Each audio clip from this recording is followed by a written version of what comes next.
প্রকৃত পক্ষে গৃহে থাকিয়া ভাব উদয় হয়, সেই ভাবটা কেমন এইটা আমি জানিবারে চাই। কোন কোন কার্য সাধিলে পরে সেই ভাব আসতে পারে দেহের ভিতরে। এইখানে সবাই ছিল প্রশ্ন আমি করে গিয়েছি আপনাদের করে, এইখানে তার জবাব করতে হবে। তার সে তার যোগ্যতা মতে কি বলবো সভা সাক্ষাতে জবাব দিয়েছে। আসলেতে আপনারা করেছেন না করলেন, কিন্তু তার যোগ্যতা অনুসারে জবাব দিয়েছে। আমি সেটা খারাপ বলবো না, ভালোই দিয়েছে, কিন্তু আমি যেটা জানতে চেয়েছি সেটা হয়নি। এইখানে আমার বিরোধ নাকি। তারপরের প্রশ্ন ছিল হরির নাম সংকীর্তন। আপনারা শোনেন জ্ঞানীজন, হরি বল হরি বল হরি বল হরি বল। এই যে আমরা হাততালি দিয়ে হরি বল বলি, আপনারা শোনেন জ্ঞানমণ্ডলী, তাহলে নাম শ্রেষ্ঠ নাম বললেই হবে, সংকীর্তন যোগ করলে কেন? এই প্রশ্নের জবাব আনো, এইটাই তো প্রশ্ন ছিল নাকি। এই করে কথা বলছেন, তাহলে সংকীর্তনটা কেন জুড়লে? আমি বললাম সভাতলে, গোপাল তুমি আমার কথা নেবা, তুমি তো আমার গুরুদেব হও, তুমি আমার কাছে খুলে কম এই সংকীর্তন যোগ করলে এটা নেই একটু কমা নাকি। এই সেনকে এই কয়টার উপরে কয় ঘন্টা জমা হয়েছিল? 4 ঘন্টা হয়েছিল। তাহলে সংকীর্তন কাকে বলে? এইটা শুনতে চেয়েছি আমি সভ্য সভা তলে, জ্ঞানী দলে, তাই করবেন শ্রবণ। তা ও তার ধার দিয়েও যায় নাই, ঘরে কার ব্রহ্মচারী তার মেশিন খারাপ হয়ে যাচ্ছে, সেইটা বাচ্চা গরু দিয়ে গুটোইয়ে সেইটা করছে নিষ্পেষণ। এই একটা সাধু মানুষের দ্বারা এই সম্ভব না।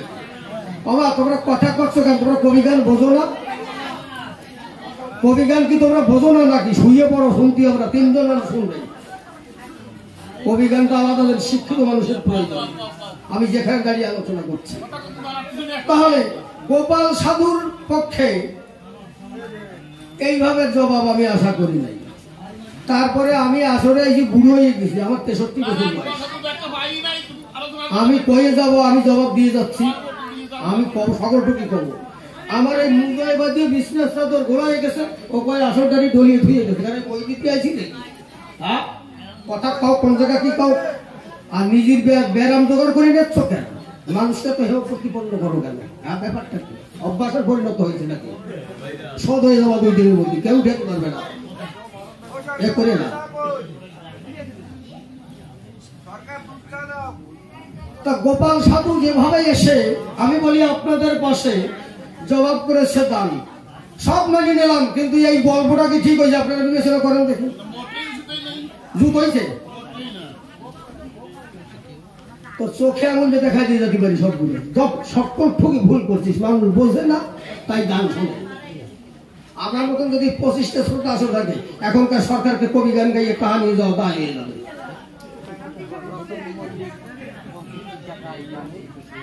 আমার ভাইপো রতন মল্লিক, আমি তার এতদিন অন্য পাল্লায় ভাবছি, আমি আজকে তার গুরুধামে বসে আমি যদি সত্যিকারের সাধু সঙ্গ করে থাকি কোনোদিনের জন্য, আমি আজকে কায় মনোবাক্যে আপনাদের কাছে এই ভিক্ষা চাই। আমার রতন বাবাজি যেভাবে তার জীবনযাপন এতদিন জীবনযাত্রা চলেছে, কালকে পূর্বাকাশে যখন উদ্ভাসিত হবে কিরণমালা, আপনারা শোনেন সভ্য সভাতলা, আমি বলিবারে চাই কাল থেকে তার নতুন প্রজন্ম হবে। সবাই খুলে বললাম এবে এইটুখানি করজরে সাধু সন্তের কাছে আমি ভিক্ষা চাই।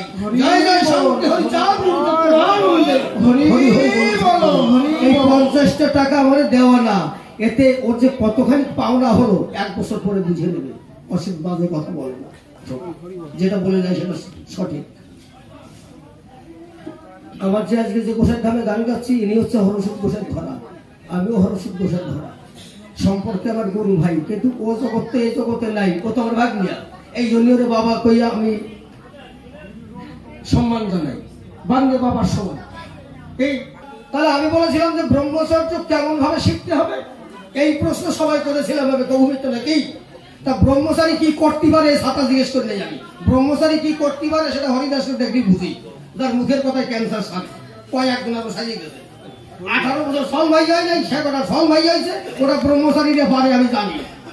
আমি প্রশ্ন ওই জায়গায় করি নাই, আমি প্রশ্ন করেছি কিভাবে ব্রহ্মচারী সাধনা করতে হয়। ব্রহ্মচারী মানে কাম সাগরে মানুষ পরিত্রাণ পায় না, কাম সাগরে যখন করে যাতন না, মানুষ এখান থেকে পরিত্রাণ পায় না। এই কাম সাগর পাড়ি দেওয়ার কি পন্থা আছে? খুলে বলি গোসাই তোমার কাছে, তুমি আমার কথা নিও। কাম সাগর পাড়ি দিতে কি লাগে এই সভাতে? তুমি এসে একটু সুষ্ঠুভাবে কই। এই জায়গায় প্রশ্ন দিল নাকি? ও কয় কি আসলে দাঁড়াইয়ে কয় কি প্রশ্নই যাই নাই। হ্যাঁ, এ বাকি ফেরত পাবে আজকে। আমি যদি ঠিক করে আজকে গলা ভালো থাকবো, বাকি ফেরত কখন আজকে? ওরে বাটি নিয়ে বাড়িতে দিতে দেন না। গুড়ি কিন ঠিক আছে, এটা বাটি নিয়ে 510 গ্রাম বড় বাটির ওজন। এখন যাইয়া ওই ফাঁদিও রে কইছে ফাঁদিও আমার 500 গুড় দিত। এখন ওই ফাঁদিও ফের ভাঙে নাই, না ভাঙে হয়তো গুড় সব ভাইয়া পাল্লাই তুলি একবারে 500 বাটি আনতে যাই টান গেছে 1 কেজি 10 গ্রাম হয়ে গেছে। বাটির দিক ঝুল মারিছে, ও গুড় গালিয়ে নিচ্ছে, গালিয়ে নিতে নিতে উঁচু করে 10 গ্রাম তো বেশি বাটি, ওই বাটির দিক ঝুল। এইবার কাগজ দিয়ে গুড় মুছতেছে। আমি যে 500 গুড় নেবো তা তুই গুড় মুছে নিচ্ছিস কেন? তাই সালার গুড়ি তোর বাটি ফেরত পাবি আজকে, সমান সমান না হইলে। আশারি একটা গল্প পেয়েছে খাও না, একটু তত্ত্ব কথার মধ্যে আসো, একটু তত্ত্ব কথা কম। যে কথা শুনলে পরে মানুষের কাম কামনা যাবে দূরে, সে প্রেমানন্দ পেতে পারে সাধুর বাজারে। সেই কথা করো আলোচনা, সেই কথা আলোচনা করলে পরে মানুষের চেতন শক্তি হতে পারে, সে বিশ্বের বাজারে হবে একজন শ্রেষ্ঠ জনা। তা না কই আরে কি করিয়ে গেল রে। আমি এ জায়গায় প্রশ্ন করি নাই। তাহলে ব্রহ্মচর্য কেমন ভাবে হতে হয় এই কথাটা বলতে হবে আমার সভ্য সবাই। একটা মানুষের কত আয়ু জানেন আপনারা? কত আয়ু কত? আমার তোমরা কথা কখন আমার দিক পাশা দিয়ে কি ব্যাপারটা কি? ওরে বুড়ি রে, আমার দিক পাশা দিয়ে ওরে গল্প দেশে বাঁচিয়ে গেছে আজকে বাগিয়ে বাড়ি তাই গল্প দেওয়াই ছাড়িয়ে দিতাম। একটা মানুষের বয়স হচ্ছে শাস্ত্রীয় সিদ্ধান্তে 120 বছর। এখন কর্ম খারাপ করিয়ে ফেলাইয়া যদি 60 বছর নেয় তাতে দোষ কি ভগবানের? হ্যাঁ, হবে না কেন? 18 বছর হলেই পারে তার নুনপুর তো তালাই যাবে, তা সেটা মরবে না, তাকে বাঁচবে। এই জন্যই কোথায় করতে হয়। তা 30 বছর, 120 বছর একটা মানুষের পরমায়ু। এই পরমায়ু 120 বছর, এইটাকে 4 ভাগে ভাগ করতে হবে। এক এক ভাগে 30 বছর করে পড়ে। তাহলে প্রথম বছর 30 বছর, প্রথম হচ্ছে 30 বছর, তারপরে 38 বছর, তারপরে 38 বছর, তারপরে 38 বছর। তাহলে প্রথম 30 বছর হচ্ছে ব্রহ্মচর্য পালন করতে হবে। কেমন হবে? গুরুর কাছে গিয়া। এবার তার ব্রহ্মচর্য হলো কিনা তাও গুরু পরীক্ষা করে নেবেন, পরীক্ষার পন্থা আছে। আচ্ছা, ওই 30 বছর পার হয়ে যাওয়ার পরে আর যে 30 বছর থাকে, এই 30 বছরটা হচ্ছে গারস্থ, আদর্শ গারস্থ হতে হবে। এই শিক্ষায় প্রশ্ন করেছিলাম। তারপরে ওই 30 বছর চলে যাওয়ার পরে এইবার আসলে বানপ্রস্থ। 60 বছরের পরে 90 বছর অব্দি বানপ্রস্থ। এই 90 বছর ধরে, এই 30 বছর ধরে ছেলে মেয়েদের ধর্ম শিক্ষা দিতে হবে। এটাকে বলে বানপ্রস্থ সাধন। এই বানপ্রস্থের পরে আসে সন্ন্যাস। ও সাথে এমনি হয়ে যাবে, দাঁত থাকবে না, তখন কবে যার মাংস খাইতে পারি ত্যাগ হয়ে যাবে। এইটা আরম্ভ করতে হবে সন্ন্যাস। ওই সন্ন্যাস ওই 190 বছরের পরে যে বয়স থাকে সেটা সন্ন্যাসের হয়ে যায়, করা লাগবে না। তাহলে আমি প্রশ্ন করছি সেই জায়গায়, যেটা ব্রহ্মচারী ওই যে কি করেছে ওইটা আমি শুনতে চাইনি নাকি? তা গোসাই তুমি যদি পারো, তারপরে 4টে স্টেশনের কোনটার কত মান আমি বলি সভ্য সমাজস্থান, তুমি আমার কথা নিও। এই জায়গায় দাঁড়াইয়ে তুমি একটু সুস্থভাবে এর পরিমীমাংসা দিও। যাক, আর বেশি কথা বলবো না, আর করবো না আলোচনা। আপনারা যারা আছেন জ্ঞানী জনা, হ্যাঁ, গোপাল সাধুর কথা আমি কব কেন? আমি প্রশ্ন করছি গোপাল সাধুর কাছে, গোপাল সাধু কবে তার কথা? আমি কব গোপাল সাধুর কথা? কেটা কইছে আমি পারি না এ কথা কল। সরেন সরেন, আপনার আশা পূরণ করে যাচ্ছি। আপনি একটা গানের মধ্যে যাই, গানের মধ্যে দিয়ে আপনার কথা কব।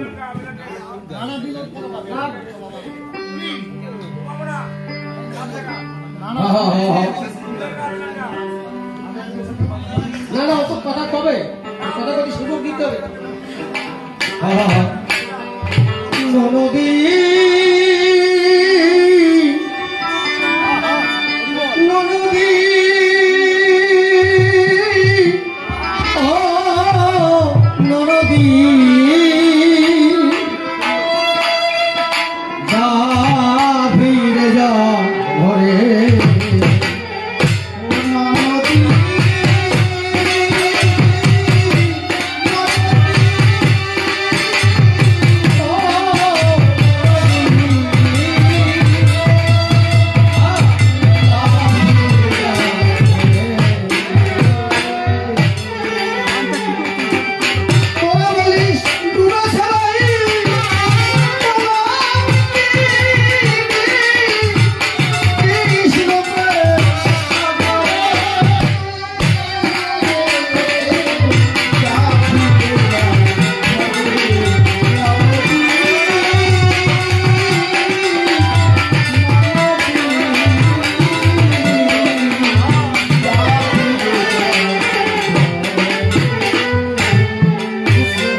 ফুলের কালি কলঙ্কিনী তাই বলে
গোপাল সাধুর কথা কর। আমার গুরুদেবের কথা আমি জানবো না। আমি সূর্য গোসাই, আমার গুরুদেব গোপাল সাধু গোসাই। তার কথা যদি আমি না জানি তাহলে আমি গুরু করবো কেন? তার সম্পূর্ণ ইতিহাসটা আমি জানি। আমার গুরুদেব কেমন মানুষ ছিল এইটা আপনি একটু শোনেন। আপনি বারে বারে ফোটাচ্ছেন, আর এরা এই দিকে ফোটাচ্ছে, ওরা ঘুমাবে, ওদের কালের ঘুমি পরিচয় করে। বাড়িতে কবি গান হচ্ছে, ফাজলামো হচ্ছে না, কবি গান হচ্ছে, পরিমিত জবাব দিয়ে কবি গান হচ্ছে। কবি গানে বাধা সৃষ্টি করা কি হয় এরা বোঝে? তোরা ঘুমাবি নাকে শোষক তেল দিয়ে ঘুমা, আমার গাওয়ার চেষ্টা। কবি গান তো আরে বহরে হবে, লড়াই তোমার কবি গান। আজকে প্রকৃত পক্ষে লড়াইয়ের কবি গান হচ্ছে। ও আমারে ছাড়ে নাই, আমি ওদের ছাড়বো না। আজকে দেখা যাবে কেনা কত মার দুধ খাইছে। এরপরে যদি অশান্তি যখন আমি আবার আসি,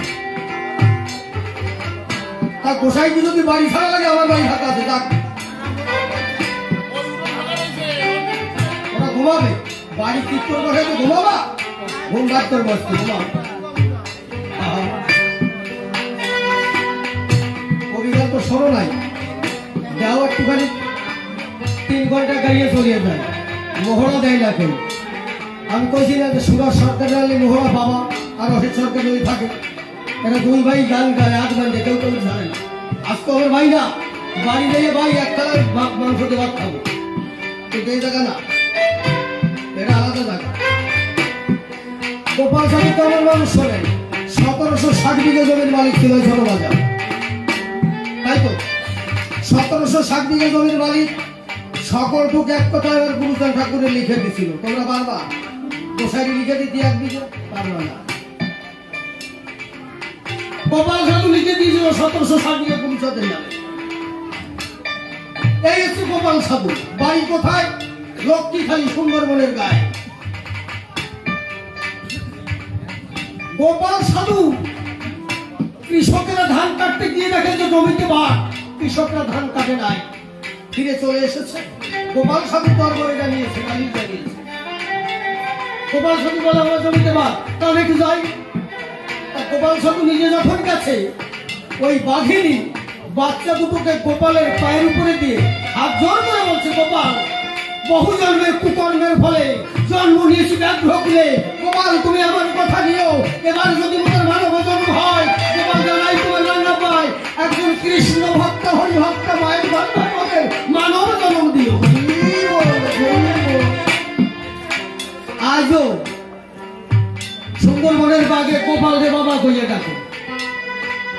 ওই যে বরকন্দাজ যে নবলক্ষ্মীখালী করেছে ঘরখালি, আমি অসিত সরকার হয়ে বলছি, তো নবলক্ষ্মীখালীতে আমার বাবা শিশির সরকারের নামে গেছি গান গাইতে।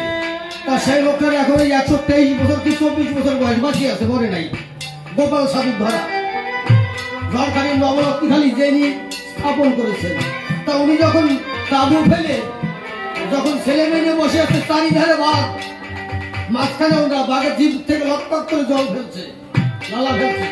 ওই বরকন্দাজ ডাক দিয়ে ওই বাঘেদের বলেছিল, এবার তোরা আমার গোপালে বাবা করিস, তা তোরা যারা গুরু, তোরা দ্বারে গুরু গাইছিস, আমারও তো গুরু সে, তা আমার ছেলে মেয়ে নিয়ে এই জায়গা আসি, তোরা যদি এইভাবে পাশে বসে থাকিস, তা আমার ছেলে মেয়ে থাকতে পারে, ভয় ভয় না।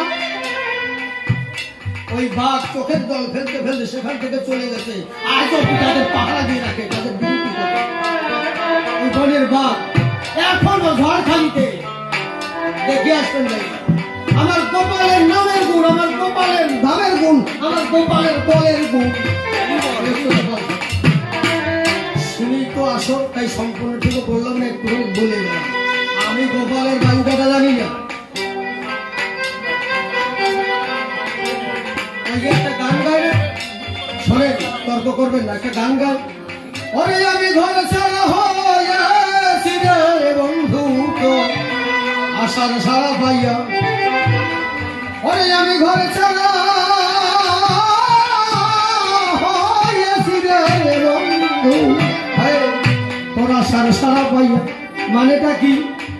আমি এই পৃথিবীতে ছিলাম না, আলাদা পৃথিবীতে ছিলাম। আমার বাবার এই মস্তকের মধ্যে আমি ছিলাম এই পৃথিবীতে। যেদিন আমার দীনবন্ধুর ইশারায় আমি এই ঘর ছাড়া হয়ে মর্তধামে এলাম, আমার গোপাল যেদিন তার পিতৃ পৃথিবী থেকে যেদিন মায়ের দখলে আসলো, সেদিন থেকে আমার গুরুদেবের সম্পূর্ণ বায়ুটা আমি জানি। আমি শুদ্ধ গোসাই, জানি না কেন, খালি মন দিয়ে শুনতেই হবে।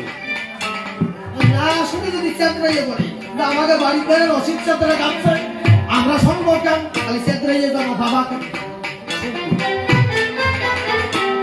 হৃদয় বেলা মনোদিগ এই মনোপিল্য আমার হয়ে স্বামীর কুণ্ড সাদের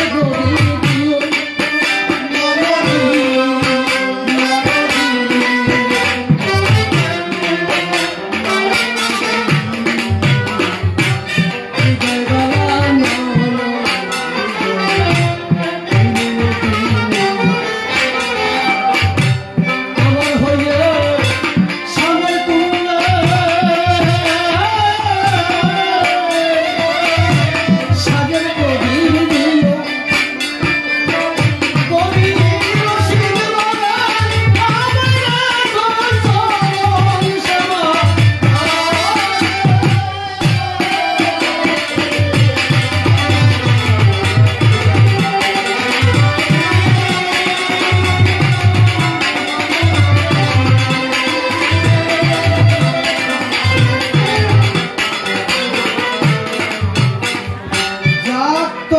ভিন্ন কথা বলবো না, বলবো না।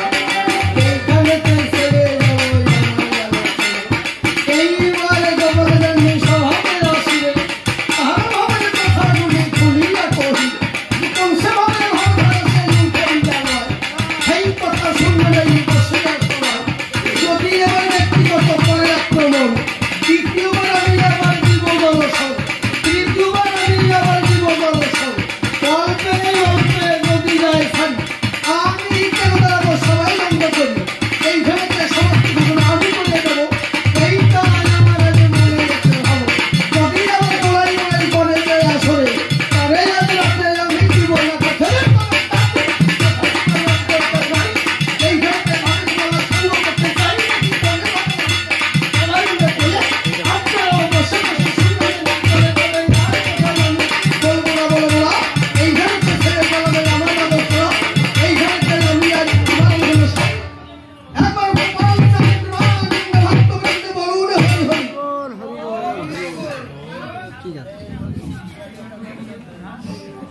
আচ্ছা, ভালো আছে না?